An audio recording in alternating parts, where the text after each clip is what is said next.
अस्सलाम वालेकुम व्यूअर्स। दोस्तों, बहुत ही शॉकिंग स्टेटमेंट दिया है क्राउन प्रिंस मोहम्मद बिन सलमान ने। उन्होंने कहा है कि वो मुझे मार डालेंगे। तो अब सबसे बड़ा सवाल ये बनता है कि कौन मारेगा मोहम्मद बिन सलमान को, क्यों और किसके सामने ये सब बात कही है मोहम्मद बिन सलमान ने। दोस्तों, पूरा सिनेरियो समझाऊंगा आपको इस वीडियो में, तो वीडियो को लाइक करके चैनल को सब्सक्राइब कर लीजिए। वीडियो बहुत ही इंफॉर्मेटिव होने वाला है। दरअसल दोस्तों, मोहम्मद बिन सलमान ने अपनी यूएस विजिट के दौरान अमेरिकी मीडिया को एक इंटरव्यू दिया है, जिसमें उन्होंने बताया कि मेरे पास 3 अमेरिकी ऑफिशियल्स आए और उन्होंने मुझसे आईमेक डील पर बात की। दोस्तों, यहाँ मैं आपको ये बताता चलूं कि ये आईमेक डील अमेरिका का एक ड्रीम प्रोजेक्ट है, जो इसका मकसद इंडिया से यूरोप तक इकोनॉमिक कॉरिडोर बनाने का है। ये कॉरिडोर इंडिया से शुरू होकर समुद्र के रास्ते यूएई तक जाता है, फिर वहाँ से by land Saudi Arab, Israel होते हुए मेडिटेरियन सी तक, फिर वहाँ से समुद्र के रास्ते होते हुए यूरोप तक पहुँचता है। ऐसा इसके कंप्लीट होने के बाद का सिनेरियो होगा। पर अब आप सोच रहे होंगे कि यह तो अच्छी बात है, इससे सभी देशों का व्यापार बढ़ेगा, इकोनॉमी बूस्ट होगी, फिर पैच कहाँ पर है? तो आइए थोड़ा जान लेते हैं। दोस्तों, आप में से ज्यादातर लोगों को पता होगा कि सऊदी अरब इजराइल को मान्यता नहीं देता है।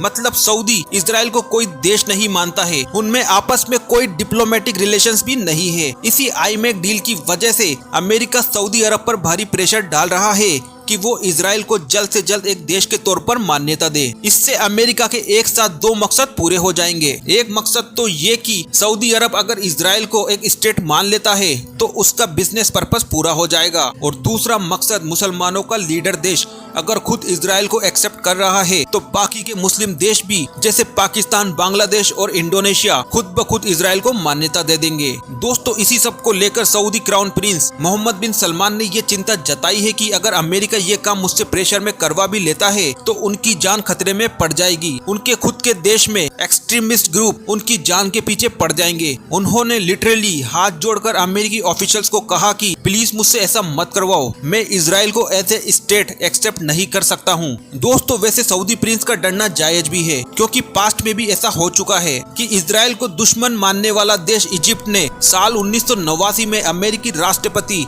जिम्मी कार्टर के प्रेशर में आके इजराइल को एज ए कंट्री एक्सेप्ट कर लिया था। पर इसके 2 साल बाद इजिप्ट के प्रेसिडेंट अनवर सादत को मार दिया गया था, उनके ही आर्मी पर्सनल्स के द्वारा। इसके बारे में अनवर सादत की पत्नी जेहान सादत का मानना है कि इजराइल के साथ शांति समझौता कर सादत ने खुद अपने डेथ वारंट पर हस्ताक्षर किए थे। तो दोस्तों, आप समझ ही सकते हैं कि क्यों सऊदी प्रिंस को ये डर सता रहा है। वैसे यहाँ मैं आपको ये बताता चलूं कि 7 अक्टूबर 2023 इजराइल और हमास की जंग से पहले सऊदी प्रिंस इजराइल को एक देश के तौर पर मान्यता देने की प्रोसेस में आगे बढ़ रहे थे, अपने बाकी पड़ोसियों की तरह, जैसे यूएई, बहरीन और मोरक्को ने डोनाल्ड ट्रंप के प्रेसिडेंट रहते हुए अब्राहम अकॉर्ड के तहत इजराइल को मान्यता दे दी थी। पर 7 अक्टूबर के बाद पूरी दुनिया के मुसलमानों में इजराइल को लेकर भारी गुस्सा है। खुद सऊदी अरब के लोग बहुत गुस्से में हैं। इसीलिए सऊदी प्रिंस नहीं चाहते कि वो इस वक्त इस समझौते पर हस्ताक्षर करें। तो दोस्तों, मैं उम्मीद करता हूँ कि आप ये पूरा मामला समझ गए होंगे। इस पूरे मसले पर आपका क्या स्टैंड है, आप हमें कमेंट करके जरूर बताएं।